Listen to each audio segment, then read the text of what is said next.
नमस्कार, मैं आर के सक्सेना, मास्टरमाइंड कोचिंग रीवा के इस एजुकेशनल यूट्यूब चैनल में आप सभी लोगों का बहुत बहुत स्वागत और अभिनंदन करता हूं। आज का मेरा वीडियो मुग़ल वंश के एक महत्वपूर्ण शासक औरंगज़ेब के बारे में है, जो कई पहलुओं से विवादित भी था और कई लोग इसको अच्छा इंसान मानते हैं, कुछ लोग इसको विवादित मानते हैं।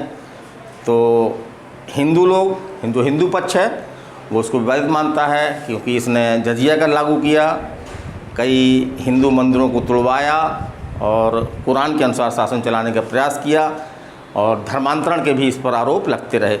लेकिन जो उसका दूसरा पहलू है, ये एक अत्यधिक कट्टर तो था, कट्टर मुसलमान था, कुरान के अनुसार शासन चलाता था अपना ये, लेकिन हिंदुओं के प्रति जो है वो इसका कोई बहुत बुरा दृष्टिकोण नहीं था। इसने धर्मांतरण पर बहुत ज़्यादा जोर नहीं दिया, जो भी धर्मांतरण पे जोड़ दिया वो इसकी राजनीतिक मजबूरी थी। और ऐसा कहते हैं कि जजिया कर भी इसने जो है वो इसने 48 वर्षों तक शासन किया, लेकिन जजिया कर इसने जाकर के 20 साल बाद इसने जजिया कर लगाया। तो हो सकता है उस समय की राजस्व की कमी के होते हुए, क्योंकि दक्षिण भारत में ये अपने शासन का विस्तार करना चाहता था, उसलिए राजस्व की इसको आवश्यकता थी, तो उसी आवश्यकता को पूरा करने के लिए इसने जजिया कर लागू किया। और एक धार्मिक था ये, और इतिहासकार लिखते हैं कि ये शासन के खजाने से जो अपने खर्चे नहीं लेता था, बल्कि अपने खर्चे पूरा करने के लिए ये कुरान की जो है कापियाँ तैयार करता था। तो उस समय प्रिंटिंग प्रेस नहीं थे, कुरान की जो भी कापियाँ बनाई जाती थीं वो हस्तलिखित होती थीं, तो उसी तरह से ये हाथ से जो कुरान की कापी बनाता था। और टोपियाँ जो सिर में मुसलमान लोग लगाते हैं टोपियाँ, तो वो भी हाथ से सिली जाती थीं, तो वो बनाता था, उससे जो पैसा मिलता था उससे अपना ये खर्चा चलाता था। तो इस तरह का एग्जाम्पल आपके मध्यकालीन भारत में जो सल्तनत काल था वहाँ भी मिलता है। नाम दिया किसका?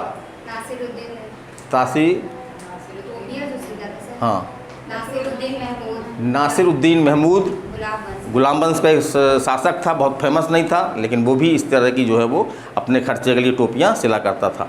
चलिए, हमारा तो उद्देश्य खासतौर से औरंगज़ेब चर्चा में भी है, क्योंकि काशी में जो आपका ज्ञान व्यापी मस्जिद है उसके बगल में जो आपका एक कुंड बना हुआ है हाथ वगैरह धोने के लिए, हाथ मुँह धोने के लिए हुजूम बोलते हैं, तो वहाँ पे जो है वो एक आकृति मिली है जो विवादित हो गई है। उसको हिंदू पक्ष बोल रहा कि ये शिवलिंग है, जबकि मुस्लिम पक्ष ये बोल रहा है कि ये जो है वो एक फव्वारा है। तो उसके कारण से भी औरंगज़ेब चर्चा में है। तो निसंदेह रूप से किसी भी कॉम्पिटिटिव एग्ज़ाम में औरंगज़ेब से क्वेश्चन बनेंगे। तो चलिए हम कॉम्पिटिटिव एग्ज़ाम की दृष्टि से, है ना, एक बार औरंगज़ेब के मुख्य बातों को हम देख लें, ताकि कॉम्पिटिटिव एग्ज़ाम में जो क्वेश्चन आते हैं वो हमसे बन सकें। तो चलिए, हम टाइम ज़्यादा नहीं लेते हैं। तो हम बात कर रहे हैं आज औरंगज़ेब के बारे में। तो किसके बाद? शाहजहाँ के बाद, है ना। शाहजहाँ के बाद जो है वो औरंगज़ेब दिल्ली की गद्दी पर बैठा, माने मुग़ल शासक बना। और एक काम ये भी हुआ है कि ये ऐसा शासक था जिसने शाहजहाँ को जो है वो कैद करके आगरा भवन में रखा और उसके ज़िंदा जीते हुए, है ना, ये इसने गद्दी प्राप्त की। और इसने जो है वो 2 बार अपना राज्याभिषेक करवाया। एक बार तो जल्दी में कहाँ पे करवाया? आगरा में करवाया, और फिर जो है विधि विधान से व्यापक स्तर पर जो है वो कहाँ करवाया? दिल्ली में करवाया। और औरंगज़ेब का असली नाम क्या था? तो मुहीउद्दीन, क्या था? मुहीउद्दीन मोहम्मद औरंगज़ेब। तो इसको आप याद रखिएगा, ये एग्ज़ाम में आता है आपके। तो औरंगज़ेब का जो पूरा नाम था, असली नाम था, वो था मुहीउद्दीन मोहम्मद औरंगज़ेब। और एक क्वेश्चन आपका एग्ज़ाम में ये भी आता है कि औरंगज़ेब का जो बचपन का अधिकांश समय किसके पास व्यतीत हुआ? औरंगज़ेब का बचपन का अधिकांश समय जो है वो किसके पास व्यतीत हुआ?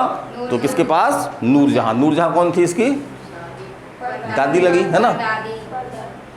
चलिए ठीक है, मैं उसके चक्कर में नहीं पड़ती ज़्यादा, दादी के चक्कर में। आप इतना दिमाग में रखिएगा कि इसका बचपन का अधिकांश समय जो है वो किसके पास बीता? नूरजहाँ के पास बीता। और इतिहासकार ये भी लिखते हैं कि जो भी मुग़ल शासक हुए, बाबर के बाद हुमायूं के बाद अकबर, अकबर के बाद जहांगीर के बाद शाहजहाँ के बाद औरंगज़ेब। तो जितने भी मुग़ल शासक हुए, 7वां मुग़ल शासक था आपका, 6वां, है ना, 6वां मुग़ल शासक था ये आपका। लेकिन धार्मिक दृष्टि से जो है ये अधिक कट्टर था। शायद इसी कारण से थोड़ा सा ये विवादित भी रहा। तो ये बात तो ध्यान रख लें कि सबसे कट्टर जो है था, ये कौन था? औरंगजेब था। और इसके गुरु कौन थे? तो मीर मोहम्मद हकीम। तो औरंगजेब के गुरु कौन थे? मीर मोहम्मद हकीम। कौन थे? मीर मोहम्मद हकीम। मोबाइल में चलाओ, इधर देखो, मीर मोहम्मद हकीम। और एक क्वेश्चन आपके एग्जाम में, छोटे एग्जामों में ये क्वेश्चन खूब पूछा गया है, आर्मी में भी आया है, आपका एमपी पुलिस में भी आया है, व्यापम के कई एग्जामों में भी हमने इस क्वेश्चन को देखा है कि जिंदा पीर किसे कहा जाता है? तो जिंदा पीर किसे कहा जाता है? औरंगजेब को, क्योंकि ये धार्मिक मामले से बहुत ज़्यादा गंभीर था, है ना, बहुत ज़्यादा कट्टर था धार्मिक मामले को लेकर के, इसलिए इसको एक संज्ञा दी गई है जिंदा पीर, है ना। जिंदा पीर किसे कहा जाता है? औरंगजेब को। फिर हम आगे चलते हैं, तो हम बात करते हैं जजिया कर की। तो जजिया कर हमने बताया था जैसे आपको पहले कि जजिया कर जो है मुस्लिम शासकों द्वारा लिया जाने वाला एक कर था, जो किससे लिया जाता था? जो गैर मुस्लिम होते थे, जो गैर मुस्लिम होते थे उनसे ये लिया जाता था। तो जैसे जजिया कर किसने हटा दिया था? किसी मुगल शासक ने? अकबर ने जजिया कर को जो है वो हटा दिया था, लेकिन औरंगजेब ने जो है जजिया कर पुनः लागू किया। तो एक विवादित काम इसका ये भी था, ये भी इसकी जो है कट्टरवादिता को जो है वो प्रदर्शित करता है। लेकिन ये इतिहासकार ये भी लिखते हैं कि जजिया कर जो है इसने तुरंत लागू नहीं किया, बल्कि इसने कितने वर्ष शासन किया था? 48 वर्ष, है ना। और 20 वर्ष बाद इसने जो है वो जजिया कर लागू किया था। तो इतिहासकार लिखते हैं कि इसकी थोड़ा सा जो है आर्थिक मजबूरी थी, जिसके कारण से इसको जजिया कर जो है वो लागू करना पड़ा, क्योंकि अपने शासन का विस्तार ये दक्षिण भारत में करना चाहता था। फिर हम आगे चलते हैं, तो एक संधि बहुत फेमस है, ये संधि आपके एग्जाम में पूछी जाती है, इससे कई एंगल से क्वेश्चन बनते हैं आपके। वो संधि कौन सी है आपकी? पुरंदर की संधि। पुरंदर की संधि तो ये कब हुई आपकी? तो 22 जून 1665। कब हुई? 22 जून 1665। 22 जून 1665। और किस किस के बीच में हुई आपकी ये? तो औरंगजेब की ओर से कौन थे? जय सिंह थे, और आपके महाराष्ट्र से जो है वो शिवाजी थे। तो औरंगजेब की तरफ से जय सिंह और शिवाजी के बीच में ये संधि हुई। इस संधि के तहत एक प्रकार से जो है वो निसंदेह रूप से ये कहा जा सकता है कि शिवाजी ने एक प्रकार से प्रभुता को जो है वो स्वीकार किया। किसके? औरंगजेब की प्रभुता को स्वीकार किया। और इस संधि के तहत जो है वो शिवाजी ने अपने पुत्र संभाजी को जो है वो औरंगजेब की को सौंप दिया, मैंने एक प्रकार से गहन रख दिया। और इसी संधि के तहत जो है वो आपके शिवाजी औरंगजेब के दरबार में पेश हुए, है ना। तो इसी संधि के तहत जय सिंह के कहने पर भी शिवाजी जो है वो औरंगजेब के दरबार में उपस्थित हुए, लेकिन इनको वहाँ पे पर्याप्त सम्मान न मिलने के कारण इनकी जो है वो किससे? औरंगजेब से जो है वो वाद विवाद हो गई, बहस हो गई, है ना। फलस्वरूप क्या किया? औरंगजेब ने इनको जो है वो बंदी बना लिया और कहाँ रखा? जयपुर भवन। ये कहाँ पे है आपका? आगरा में। तो जयपुर भवन में कैद रखा, लेकिन शिवाजी तो शिवाजी ठहरे, चकमा दे करके वो वहाँ से रफू चक्कर हो गया, है ना। उसमें फिर कई किंवदंतियाँ हैं, कोई कहता फलों की सब्जी में बैठ कर चले गए, है ना। तो जब हम उसमें क्वेश्चन नहीं बनता है तो हम वो नहीं पूछते, शिवाजी जो है वो कैद से भाग निकले। फिर हम बात करते हैं यहाँ पे कि एक गलत काम किया था औरंगजेब ने निसंदेह रूप से, जिससे सिख धर्म जो है वो और मुस्लिम धर्म के बीच में जो है वो कट्टरता की भावना आई, और एक सिख धर्म का जो एक बहुत बड़ा समूह जो है औरंगजेब के खिलाफ हो गया। तो वो क्या घटना थी कि जो सिख धर्म के आपके जो 9वें गुरु थे, कौन थे आपके? तेग बहादुर, है ना। कौन थे आपके? तेग बहादुर। तो सिख धर्म उस समय बड़ी तेज़ी से फैल रहा था, और तेग बहादुर भी जो है वो अपनी एक सत्ता कहीं पे स्थापित करना चाहते थे। यहीं से जो है वो तेग बहादुर और औरंगजेब की जो है वो टकराहट शुरू हुई।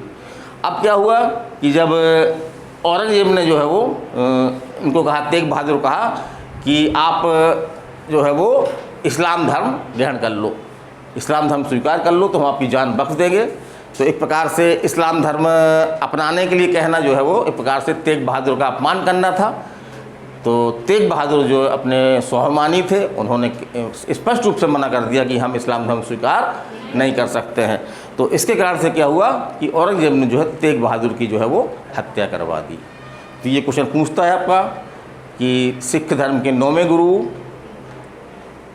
तेग बहादुर की हत्या जो है किसने करवाई या औरंगजेब ने किसकी हत्या करवाई, तो इसको कैसे याद रखेंगे। तो यदि हम उच्चारण देखते हैं, जैसे तेग बहादुर, तेग गा रहा है आपका, इसी तरह से औरंगजेब, इसमें भी आपका गा रहा है, तो एक प्रकार से दोनों में जो है वो गा का उच्चारण हो रहा है। इससे हम ये दिमाग में रख सकते हैं कि तेग बहादुर की हत्या किसने की, औरंगजेब ने की। तो इस तरह आप इसको दिमाग में रखिए। चलिए हम आगे चलते, कब की बात है आपकी, ये 1675 की है। और आगे हम चलते हैं, तो जैसा हमने कहा कि निसंदेह रूप से ये सुन्नी मुसलमान था। मुसलमानों में दो होते हैं आपके, शिया और सुन्नी, तो ये सुन्नी था ये। लेकिन यहाँ पे एक चीज़ देखने में आया है कि ये जो है वो इस्लाम के एकीकरण के पक्ष में था और ये चाहता था कि शिया सुन्नी में जो भेद है उसको वो जो है वो मिट जाए। लेकिन इत्तेफाक से ऐसा, दुर्भाग्यवश कहें कि ऐसा नहीं हो पाया। और इसने जो शासन का आधार किसको बनाया, कुरान को बनाया, है ना। इसने शासन का आधार किसको बनाया, कुरान को बनाया। चलिए आगे चलते हैं। दिल्ली में एक आपकी मोती मस्जिद है, किसने बनवाई थी ये, और किसने बनवाई थी,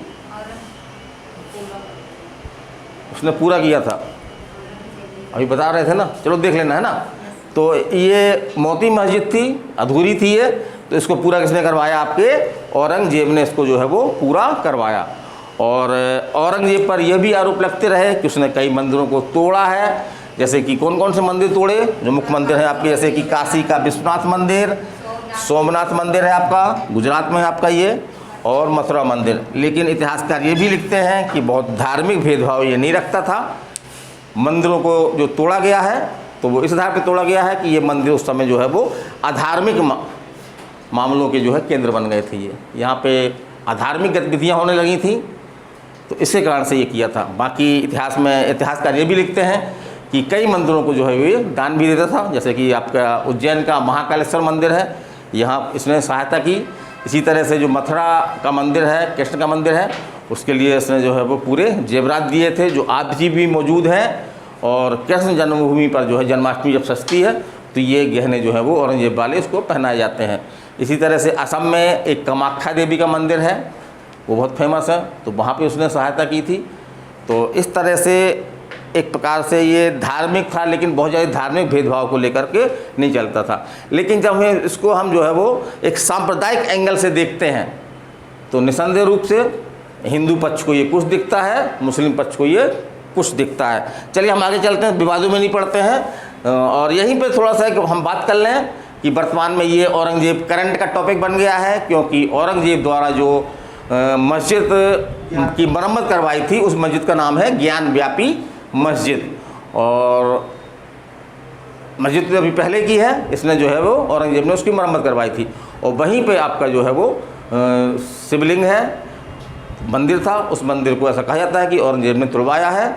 और उसी मंदिर को लेकर के अब एक नया तथ्य आया है। एक वहाँ पे जो एक तालाबनुमा छोटा सा मतलब कि एक कुंड है, उस कुंड के बीच में जो है वो एक आकृति मिली है, और उसको लेकर के जो है वो मुस्लिम पक्ष और हिंदू पक्ष में जो है एक विवाद की स्थिति है। मुस्लिम पक्ष बोलते हैं कि ये जो है वो एक फव्वारा है, जबकि हिंदू पक्ष क्या बोलते हैं कि ये जो है वो एक शिवलिंग है ये। तो ये मामला न्यायालय में है, तो हम आगे देखेंगे क्या होता है। आ जाओ अंदर, हम आए बाहर। फिर है एक इसने बहुत ही खूबसूरत मकबरा बनवाया है, वो क्या है आपका, बीबी का मकबरा। बीबी का मकबरा कहाँ पर है ये पूछता है, औरंगाबाद में है। और आपका राज्य कौन सा है, महाराष्ट्र में। तो बीबी का मकबरा जो है किसने बनवाया, तो इसने अपनी पत्नी की स्मृति में, पत्नी की याद में जो है वो बीबी का मकबरा बनवाया। कहाँ बनवाया, औरंगाबाद में बनवाया। औरंगाबाद कहाँ पे है आपका, महाराष्ट्र में है। और इसमें जो ख़ास बात है, इस इमारत में भी, इस मकबरे में भी जो है वो सफ़ेद संगमरमर का जो है वो बड़ी खूबसूरती से जो है वो उपयोग किया गया है। तो सफ़ेद संगमरमर की इसकी सुंदरता को और बढ़ा देता है। और इसको एक उपमा दी गई है, इसको जो है वो बीबी के मकबरे को भारत का दूसरा ताजमहल, भारत का दूसरा ताजमहल की संज्ञा भी दी जाती है। तो ये क्वेश्चन आपके एग्जाम में आता है कि द्वितीय ताजमहल किसे कहा जाता है, तो किसे कहा जाता है, बीबी के मकबरे को। और क्योंकि ये इस्लाम धर्म को मानता था, कट्टरता थी इसमें, तो इसने क्या किया, भांग की खेती को बंद किया, है ना, संगीत नाच गाने पर रोक लगाई। इसी प्रकार से जो नवरोज उत्सव होता था उसको भी इसने जो है वो बंद करवा दिया।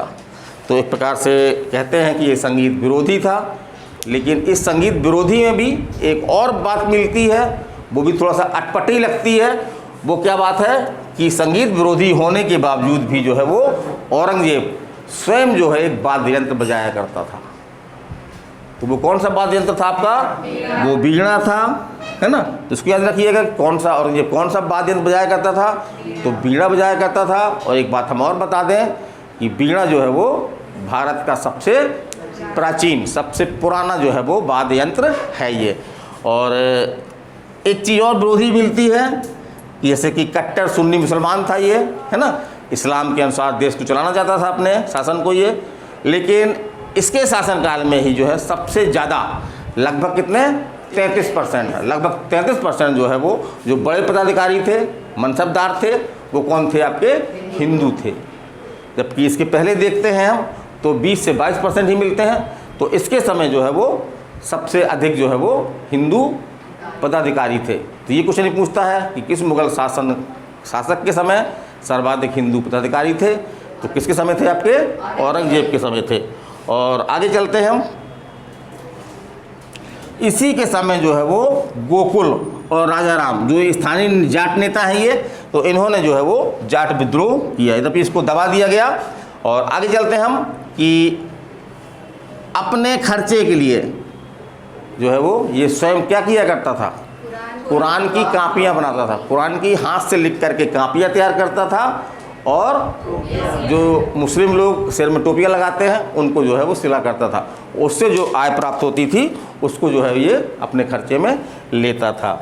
तो ये भी एक अच्छा उदाहरण मिलता है जिसकी उदारता का जो है वो प्रतीक है। और आगे चलते हैं हम तो 48 वर्ष तक शासन करने के बाद 20 फरवरी 1707 को जो है वो औरंगजेब की जो है वो मृत्यु हो गई। और इसको कहाँ दफनाया गया? तो इसको जो है वो खुलताबाद जिसका वर्तमान नाम जो है वो रोजा है, तो वहाँ पे दफनाया गया।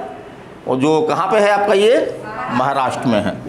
तो ये हमारा आज का टॉपिक था औरंगजेब। आपको कैसा लगा? कुछ टॉपिक ये करंट में भी आ गया है क्योंकि ज्ञान व्यापी मस्जिद और जो आपका शिवलिंग और फव्वारे को बिवाले का विवाद चल रहा है, तो उस विवाद में भी इसका नाम आ रहा है। तो निसंदेह रूप से करंट का एक टॉपिक बन गया है ये। तो इसको आप देखें, आपको इससे एग्ज़ाम में जो है वो लाभ होगा। तो मैं RK Saxena mastermind coaching Rewa Madhya Pradesh की ओर से आप सभी को जो है वो धन्यवाद देता हूँ कि आपने ये वीडियो को देखा। और मेरा आपसे विनम्र अनुरोध है कि इसको अधिक से अधिक शेयर करें ताकि अधिक से अधिक लोग इसका जो है वो लाभ ले सकें। तो नमस्कार, धन्यवाद।